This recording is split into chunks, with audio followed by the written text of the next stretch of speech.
Since the outbreak of the Syrian civil war, the country has become decentralized, and different foreign forces have involved in the clashes in Syria.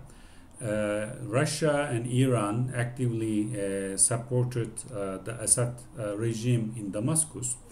The United States has also supported Kurdish forces, basically Kurdish-led Syrian Democratic Forces in northeast Syria, and also Turkey has supported former Free Syrian Army elements in northern Syria, namely Afrin, Azaz, Tel Abyad, and Rasulayn.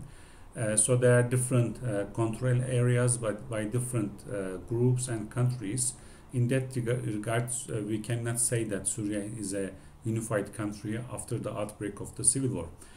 So far, Turkey has supported first the Syrian opposition, namely the Free Syrian Army, Syrian National Front, and then there are some changing of names. But these groups lost their controls in many parts of Syria, and then they pushed by some pockets in northern Syria, including Idlib, and then Turkey controlled area, Afrin, Azaz, Tel Abyad, and Rasulayn in these cities and provinces.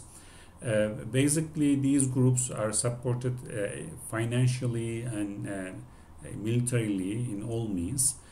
So Turkish government relations with these Syrian resistance forces are good relatively, but recently Turkish President Erdogan has stated his intention to normalize Turkey's relations with Syria, particularly means Damascus, and also establishing a good mood of relationship with the Assad government, as it was in the past. At the time,